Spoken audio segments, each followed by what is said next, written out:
የሚዲያው ብሌን የሚዲያው ንጉስ ያላየሁት አየው ባንቺ ነው ውበት ያየሁት። እንደ ግጥም አልገጠም አለኝ ወይ እንደዚህ ድሾ አልሆንኩኝ።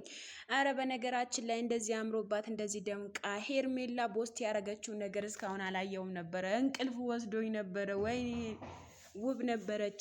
የውቦቹ ቆንጆ፣ የውቦቹ ዓለም፣ የውቦቹ ንግስት እንደዚህ ተውባ በኢንስታግራም ሼር ያረገችዋ የጀግናት ጀግኒት የውዲት ልበላት እንግዲህ እንደዚህ አምሮባት እንደዚህ ሸክ ብላ የት መጣች ልበላችሁ። በኢንስታግራም ላይ ያለ ገብታችሁ ማየት ትችላላችሁ።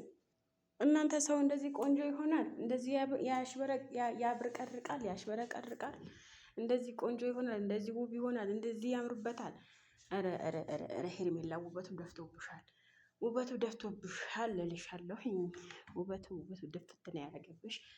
ፈጣሪሽ ይጠብቅሽ፣ የተሻለውን ይግጠምሽ። ቀለበትየው ደግሞ አልወለቀም።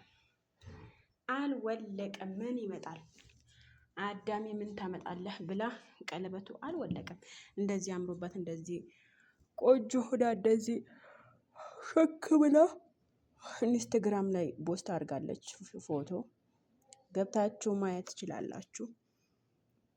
እንደዚህ አምሮባት እንደዚህ ሸክ ብላ ማንንም የምታስቀና ማንንም የምትስብ የውበቶቹ ፍሬ የውበቶቹ ጀግና እንደዚህ አምራ እንደዚህ አሸብረቃ ኢንስታግራም ላይ ፖስት አድርጋ ነበረ ፎቶ።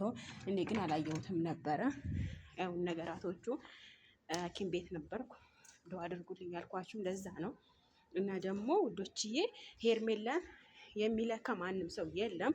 እንደ ቁንጅናዋ እንደ ጸባይዋ በቃ ሸጋ ጸባይ ነው ያላት። ከማንም ጋር የምትግባባ ሰው ናት።